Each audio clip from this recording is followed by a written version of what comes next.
Hi everyone, thank you Pavel for the kind words. So far I can make skis, I'm not sure if I can ski them yet, so they have not been tried. So I cannot recommend it yet. So I'll stick with a bit with what I know, so thanks for stopping by. The idea from this talk was to share some experience that we made in our journey while we tried to understand the payment space and actually what happens behind the scenes in the last 7 years at Payworks. Because we often hear questions about, hey, is the blockchain, is Bitcoin going to change the way we pay? Is this new technology the next hype? Is it going to replace everything that we've seen so far? And to answer this question, I think it's very important to understand how payment system works today, not just from a technical perspective, but also what kind of processes are in the background, and actually what we as a society get from payment systems. And then we're going to look at if blockchain is actually, or Bitcoin in this case, is actually the right thing for us. So we're going to spend 50 minutes to go through this. I hope that at the end of these 50 minutes you have two things that you can answer for yourself. So first you should be able to answer, how do credit card payments really work? So we'll look at some low-level examples. I'm going to show some of the really old and ugly protocols. We're going to see if it's secure or not. There are a few surprises in there, I can tell you already. And the second thing that you should be able to answer is if Bitcoin really is the next savior for all the payment needs that we have, if it's going to replace credit cards and everything that we have today. So when you think about Bitcoin, so why did they come up? What was the goal that they were trying to achieve? So Satoshi Nakamoto, if this is one person or one group, who knows, but what they said in the beginning is what is needed is an electronic payment system based on cryptographic proof instead of trust, allowing any two willing parties to transact directly with each other without the need for a trusted third party. Then the first question that I came, okay, do we really need a new payment system? So Bitcoin came out there, yeah, we're the new payment system. But if you think about it, okay, so we already have Visa. I can already pay today. Then I even have a different card. I might have a Maestro card in my pocket. I might be able to do a direct debit online where I give my bank account, my IBAN number. I can use my wallet. I can use Skrill.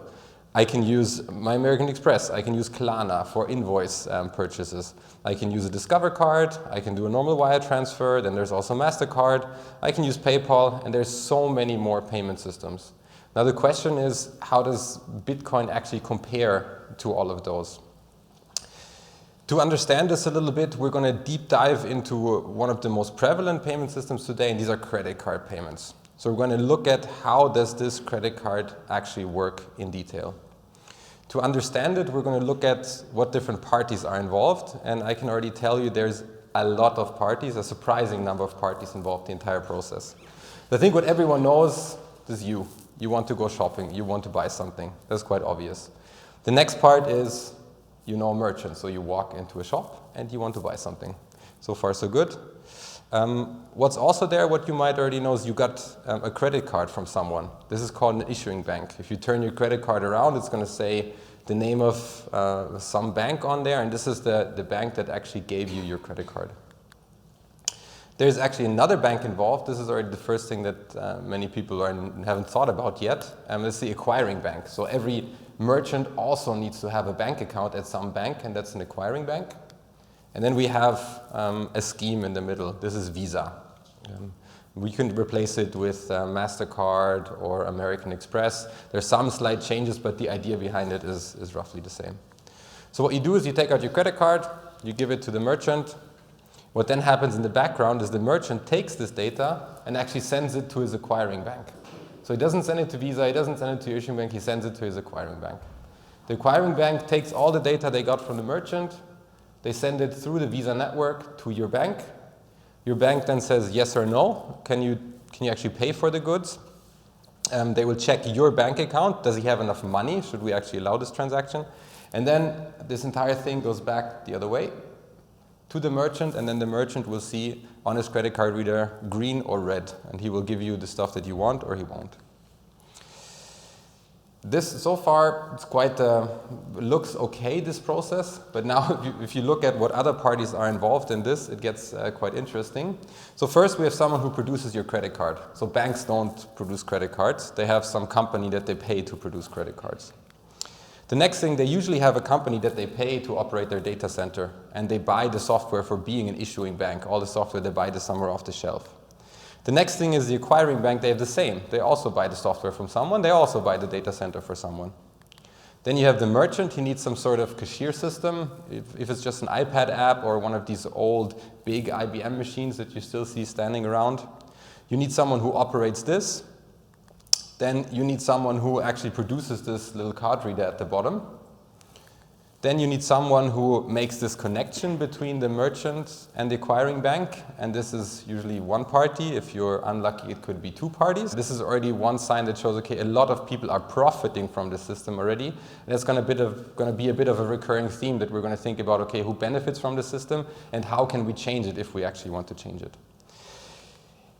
It gets even more interesting if you introduce Apple Pay. We're going to talk about this later as well a little bit. You have another party that provides some services usually to Visa directly, so they outsource this as well. They don't operate it themselves. And then because the system is so complex and it needs to be secure, you have someone that needs to certify all of this. So you have someone that certifies the card reader. You have someone that certifies this gateway. You have someone that certifies the acquiring bank. You have someone that certifies the card printing. You have someone that certifies this token provider. And then you have someone who certifies the people that certify the people.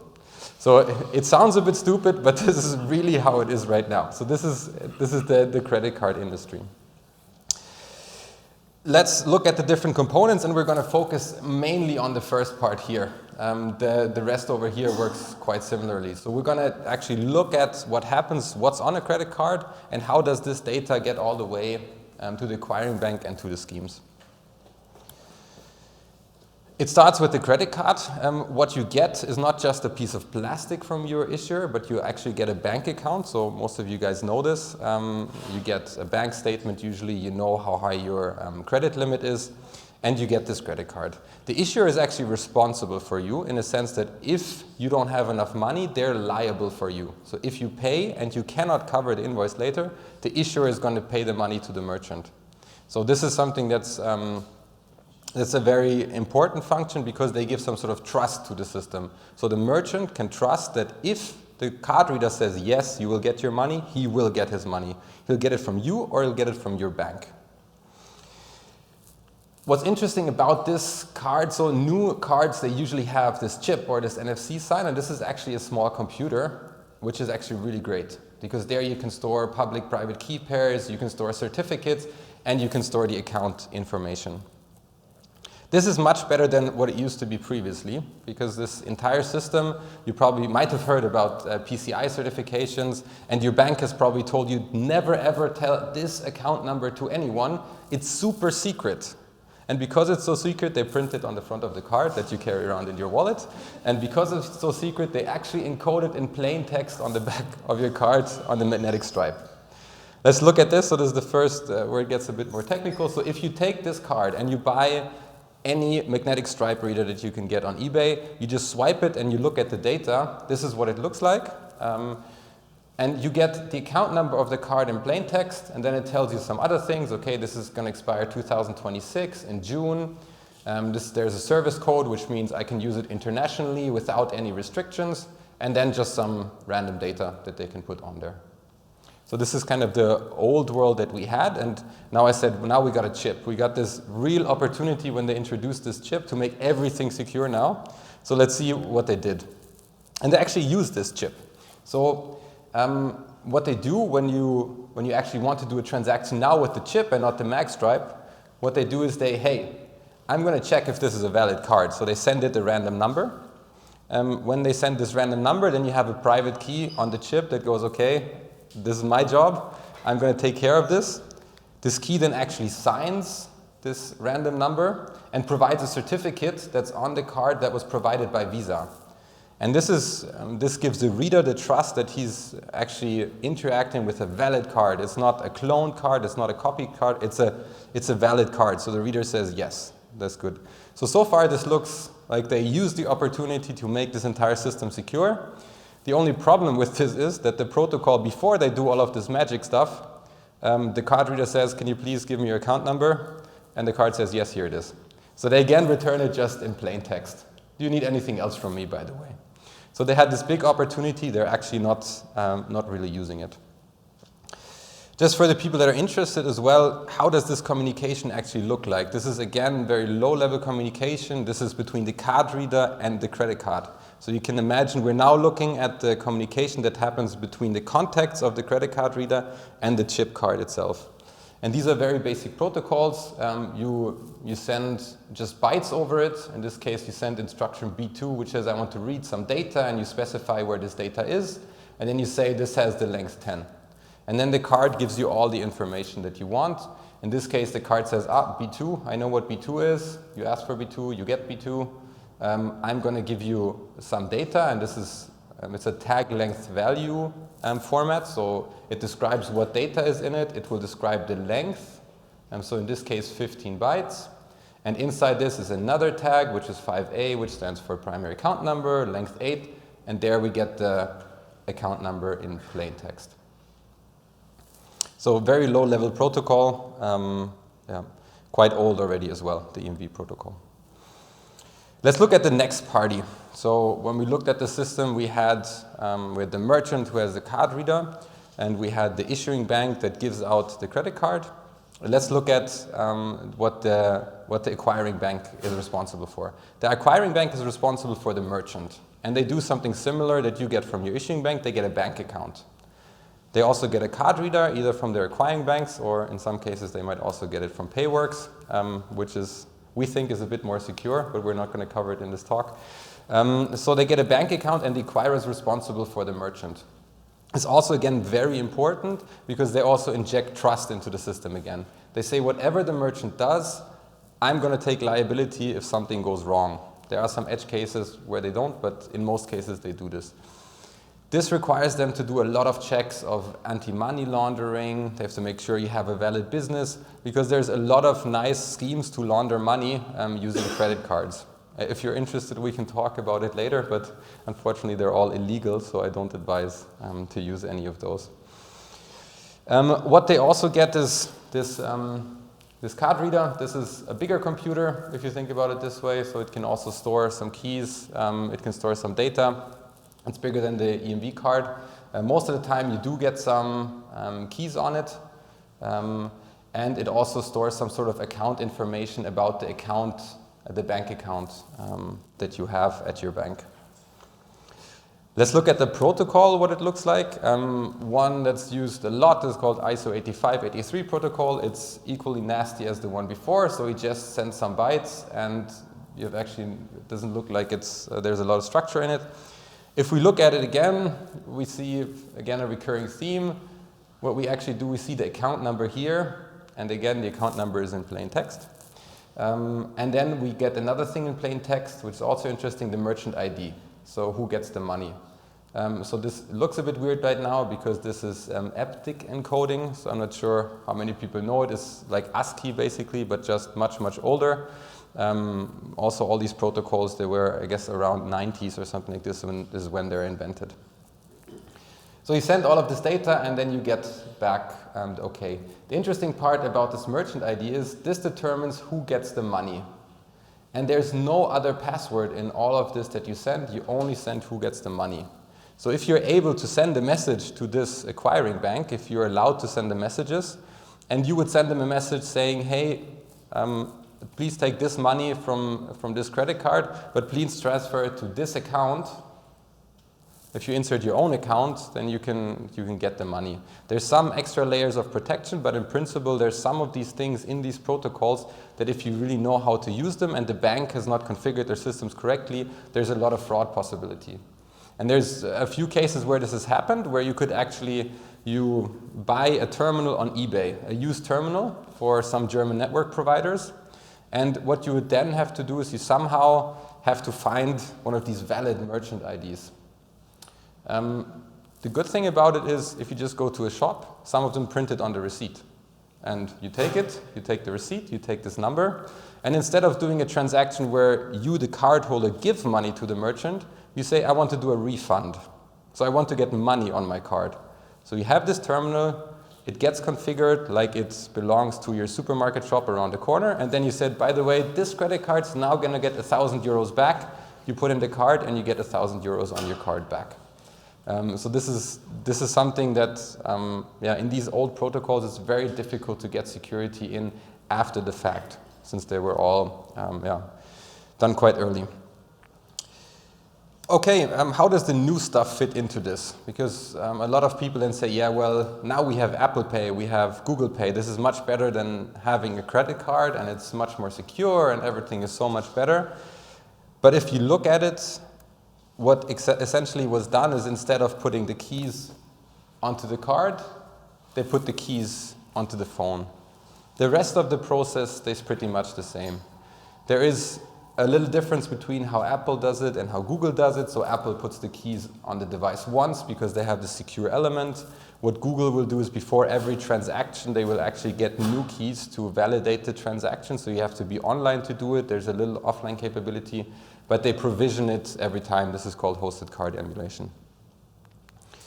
As I said, the rest stays the same. So we still have this EMV protocol. So if you have an iPhone, if you have an NFC reader, and you send the right messages, so we saw the message before which says, please give me your account information. If you send this data, the iPhone's also going to give you the account number in plain text. So there's no upgrade to security in this case. The rest also happens, so you get this, this dynamic data authentication. Because you have the private key here, it's able to sign it, and you can verify that this is actually a valid device, so this still happens. What you see with this already is that a lot of security comes to the device because this gets the number in plain text. It needs to transmit it over the internet somehow securely so that no one can listen in between. Okay, we looked at how the system works now, and you can, well, it's working. So I can go to almost any store in the world and take out my Visa card and pay with it. So do we actually need to replace it? Is it a good system? And actually, it's not all flowers and rainbows. So if you look at that, you actually have a lot of parties that are involved in the system. So I said this before, we have the many different issuing banks, acquiring banks, but we also have all the different providers that provide the different computer systems. So someone provides something for the issuer, someone for the acquirer, someone provides a gateway. This makes it very, very complicated. And it makes it very expensive. So merchants pay around 2%, plus maybe something in addition, to their acquiring bank. And if you look at this as a perspective from a society, so we as a society, for every dollar we spend at a store, we pay 2 cents just to make this transaction happen. And this is much, much more than what we pay if you do a simple bank transfer, which is for free.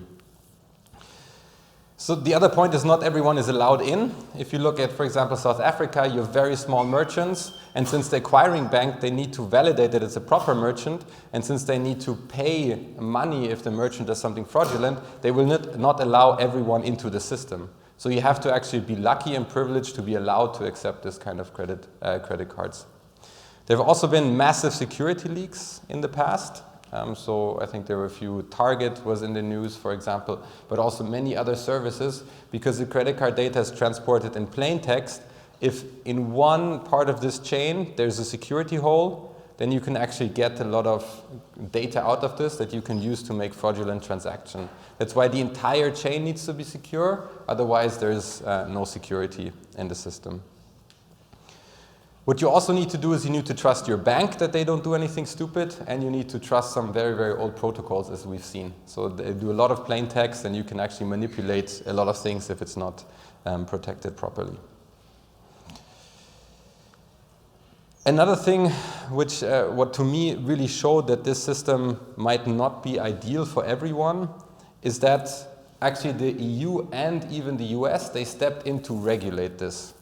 So they said, you're making too much money out of this, so we need to decrease the fees. So they decreased the fees that you have to pay to the issuing bank, so the bank giving out the card.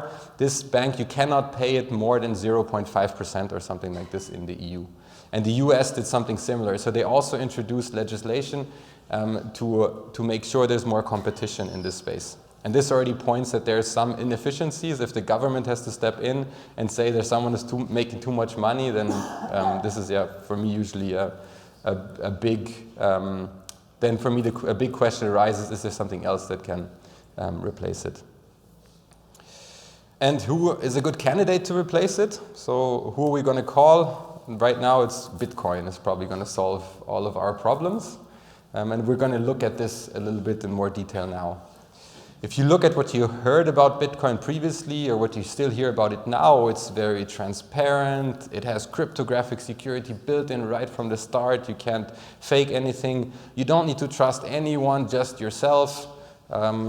It's anonymous, and its payment system even great for small amounts.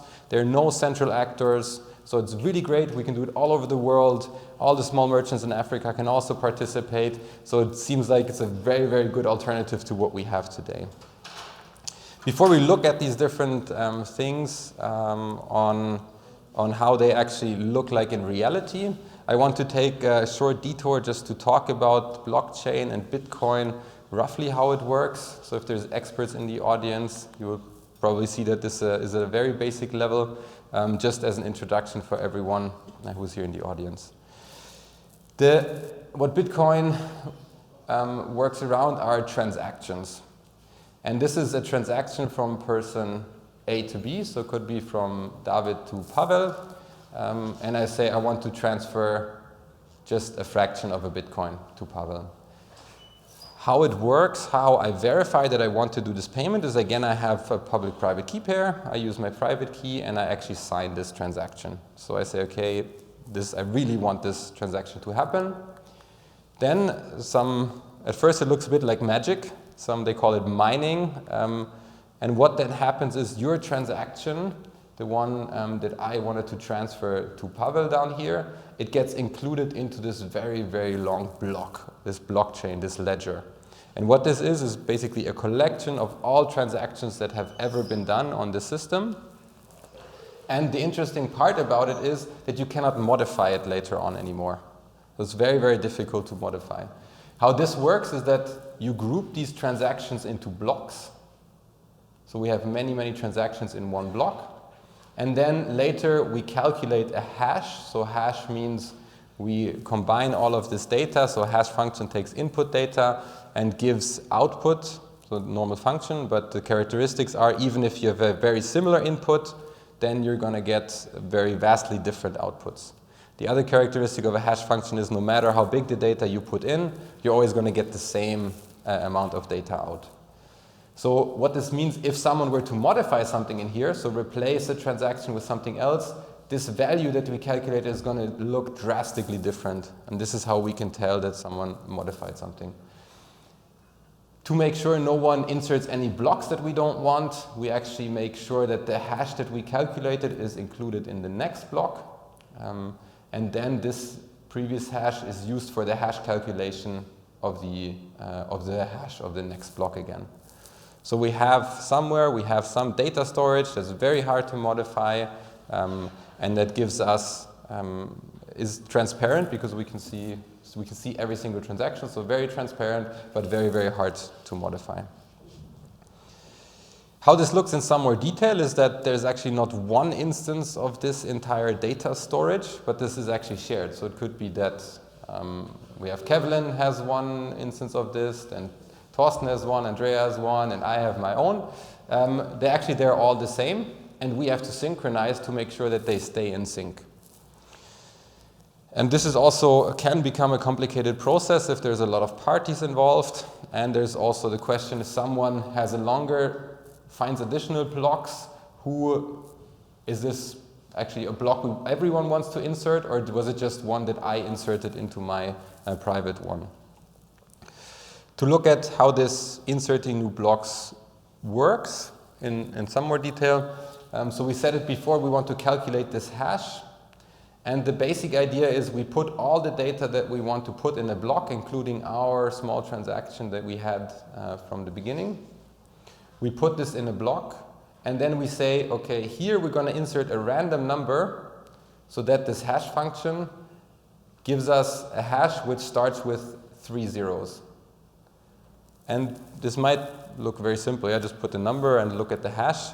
Unfortunately, if you put a 1 here, you probably get something which starts with 1, 2, 3, whatever here. If you put a 2, you get something vastly different. So you don't have any other alternative but to guess these numbers all the time, and that's very computing intensive. You need a lot of power for computing power for it. That's also why you sometimes read in the newspapers that Bitcoin is now taking up more energy than country X or something like this.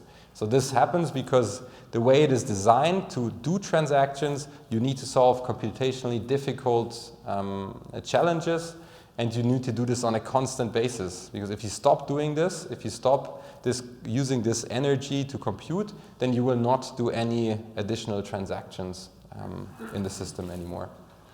Okay, so let's assume we're lucky and we find this lucky nonce so that we get the first 3 are zeros in the hash. We get a little bit of reward for this, so that's actually worth our while. So we get a few portion of Bitcoins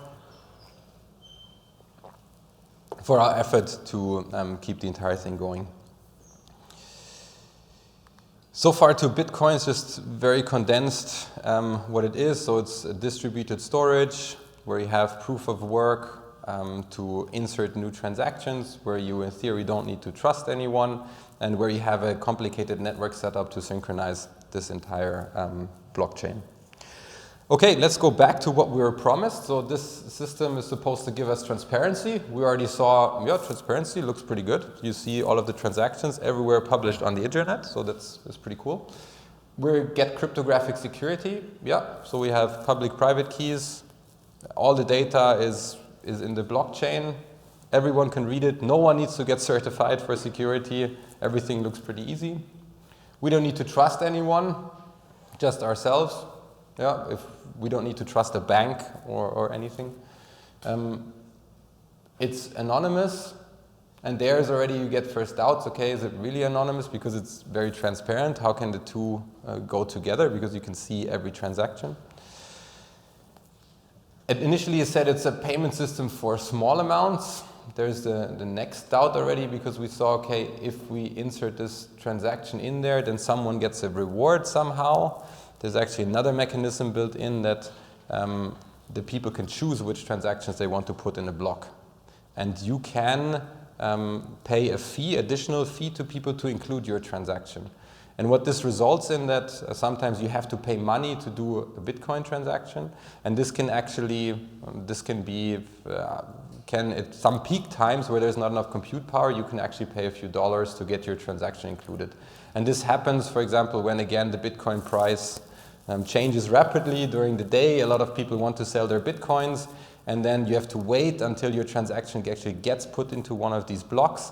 And then it's good if you pay some money so that the transaction actually goes through. In this system, it can happen that if everyone ignores you and doesn't look at your transaction, then your transaction is not going to be performed at all, and you cannot transfer money to anyone. The last point was about central actors. So I think this we saw, actually there we didn't see anyone who's acting centrally. Let's look in some more detail. Let's look at some cases around these topics that we discussed. First, the one about transparency. I'm not sure if you guys are familiar with Venmo. So that was a payment system in the US where you could easily transfer money from place to place, from person to person. It was not built on the blockchain or anything with Bitcoin, but they had a similar, they called it a feature, a social feature, is they published all transactions online. And what someone then did is they looked at all transactions that people do, and they just took a random person, and then what they could actually see is, okay, it's a bit difficult to see from the back, but on this day they had a Coke, on the next day they had a pizza, and here they had a donut. So just by looking at the public transactions, they were able to deduce, because who they paid it to, they were able to see the entire behavior of a person. They could track their daily behavior just by looking at these transactions. So when transparency sounds very good on paper, it actually doesn't sound so good anymore if you think about someone could actually see your entire bank account and they could track you and see where you're spending money and what your behavior looks like. So then it becomes something very personal, and then you really need to think about if this is something that you want to have integrated into a payment system, to have transparency everywhere, that everyone sees what you're doing. State actors in certain countries, this can be problematic. But also, I think not everyone wants to see all his payment transactions shared with the entire world. The next thing is about not trusting anyone. And we saw before we have this very weird process of mining. What I showed here is the mining pool distribution, so the people that actually take part in this mathematical challenge that want to solve this. And if you look at this distribution, there's actually a few people that are very, very big. You have what's called ant pool, btc.com, via BTC, btc.top, and the slush pool. They make up a lot of the computing power. So actually, when we saw this decentralized system before, where you imagine it as all of us here doing a network and someone does some calculation, in reality you have big corporations behind it that are mining this data, solving this challenge, and are then making sure that Bitcoin keeps going. And this is a problem because there is something which is called a 51% attack. If you have 51% of the computing power available in the network, then you can actually rewrite history in some cases. Because the way Bitcoin works is that always the longest chain wins. So if I talked before that there was an issue with me and Andrea or someone else, we have to synchronize which is the right blockchain. There's a very simple rule for that. Who has the longest blockchain wins. And then everyone agrees on using this blockchain. With a 51% attack, what actually happens is that you keep building this blockchain, so you keep adding block after block after block. But what you do in secret, you build another one, and since you have 51% of the computing capacity, you will actually be able to build faster than everyone else. And what you do now is in the chain that's public to everyone, you spend money. So I give money over here, I might buy a car over there, do this over there, keep buying stuff, and then what did I do all of a sudden after I spent all of this money, I got all of the goods, I just come around the corner and say, oh, by the way, the blockchain that you have where all my transactions are in there is actually completely wrong. I have a much longer one where the transactions are not in there. And then everyone says, yeah, it's longer, so it must be true. And all of a sudden, you have your money back. And this is not just a theoretical risk, but this happens a lot for very small cryptocurrencies. Because these mining pools that you have there, they're specialized computers. They develop specialized chip to solve this for Bitcoin. And if then some new cryptocurrency comes around and just the ant pool uses a portion of its pool in this new cryptocurrency, all of a sudden they can get easily 60–70% of the computing capacity of this smaller cryptocurrency. So that's a very big danger for small cryptocurrencies, this double spend attack. Another thing is about security. What has happened is quite some time ago, but in August 2010, someone, because they did a very special transaction with some very special characters inside, all of a sudden they minted 184 billion Bitcoin. That's a lot of Bitcoin because the maximum number of Bitcoins you can actually have is 21 million. So they were able to somehow mint this. Get this, they basically just did a transaction, so I was transferring money to someone, and at the end of this transaction, this was the Bitcoin I had on my account. And it comes back to a very, very easy programming error. So this is part of the code that handles transactions. This is actually the pull request that fixed the error. So if we look at what happens here, so we have some money that's going out. So we're looking, is this money that's going out, is it negative? If it's negative, we give an error because you cannot transfer negative amounts, otherwise I could get money from you. What was added here, if the transaction that I want to transfer is actually bigger than the maximum amount, then I also return an error. Why do I do this? Because the value out, so what I want to transfer, I do some addition. And what can happen in this case, we can get an overflow. So, and what they actually were able to do, they were able to get an overflow in this, and with a very specially designed, they put a specific value in this, you get an overflow, and then you can manipulate this variable. And this way they were able to actually get a lot of Bitcoin. So this is something that you also need to keep in mind. So it says you don't need to trust anyone, but in reality you need to trust the developers that are building the systems a whole lot. It has happened with other cryptocurrencies as well. There were Ethereum, they also had to do what's called a hard fork, is when they take basically money away from someone or when they change the protocol in a way that's not compatible with the previous version. They also had to do this because there was an error in one of the, in this case it was in one of the contracts they had in there, in the smart contracts. They had to reverse an error that was just a pure programming error. It was just someone forgetting that, oh shit, this integer can actually overflow, and then everything looks pretty bad. Because in this case what they did, so when this overflows, after that there is a check further down the code is, does this person actually have this much money? And if you make this overflow to 0 again, then this check later just returns true, and then you just get whatever money was on there. The next thing is I want to talk about is blaming people. So societies are very good at blaming people. So it can start from who broke the build, that guy broke the build, but it can also be, okay, who's responsible for this misery? The government is responsible, or this person is responsible, this person is responsible. And this is something that is very hard to do with Bitcoin. If something goes wrong, if someone loses money because of some of this programming error, then you're going to say, yeah, I want someone who's responsible. I really want to blame someone. Now someone needs to be sued, someone needs to get in trouble, but in the end you can't do anything. There's actually you can't tell it that the developer needs to go to jail now because you lost 20 million as a company because someone hacked Bitcoin. So there's no law that makes this possible.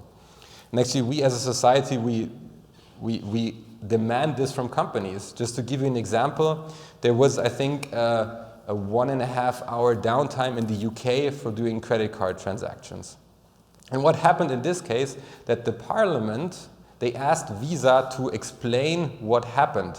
So they went to Visa, and Visa had to issue this letter, and they said, thank you for your letter dated 4th of June 2018 regarding the partial service disruption that prevented many cardholders from using Visa European system for payments on Friday, 1st of June.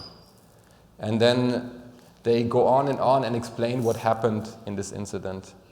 And this is something that's very important, that governments, they want someone that they can talk to. They want someone that they can regulate. So for Visa, they regulated some interchanges, so who can pay how much to whom so that they don't make too much money. They want to be able to dictate who can actually do transactions to prevent money laundering in many cases. So these are very these are things that most of the people agree on that are good things. So we don't want our payment systems to be misused for transferring drug money from the United States to Mexico. There's a lot of things that are very beneficial that we want built into these payment systems.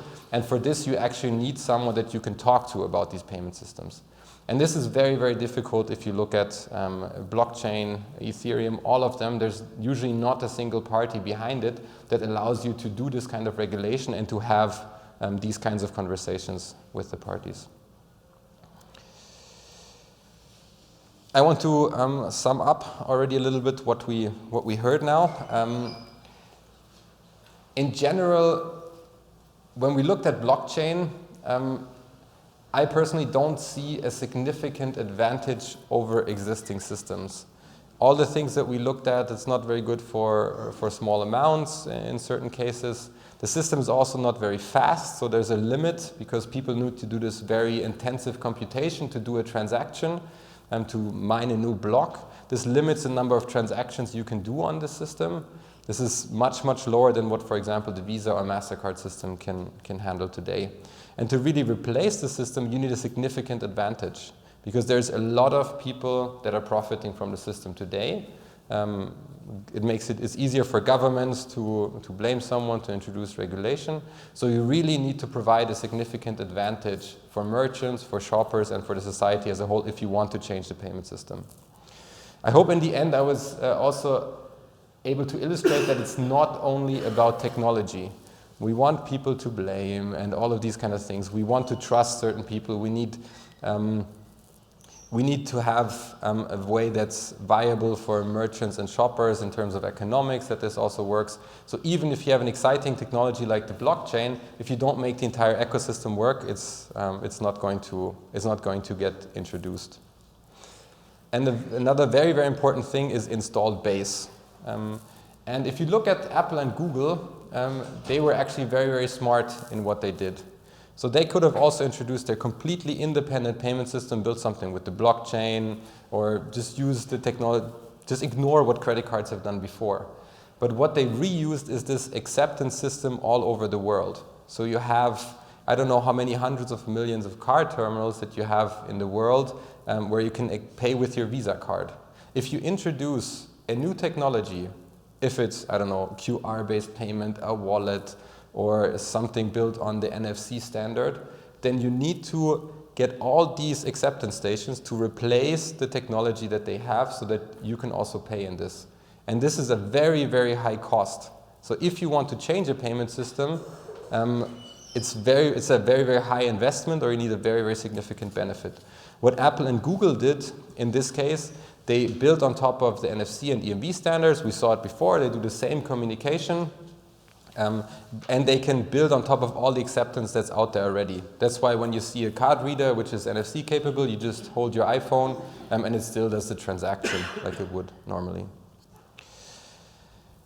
What I also think what we'll have to do is we'll have to, I called it positively, incentivize existing players to change. We saw that the system is very finely tuned of who gets how much money so that he's happy with credit card payments, issuer, acquirer, Visa, and sometimes the merchant also gets a kickback in certain cases. So this system is very, very finely tuned.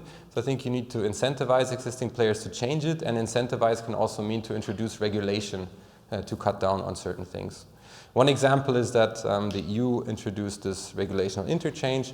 Other examples are that the EU introduced, I think it's SEPA Fast Pay or SEPA Direct, something like this, where they actually require banks to be able to do bank transfers not within 24 hours as it's normal, but within 10 minutes or 15 minutes or something like this.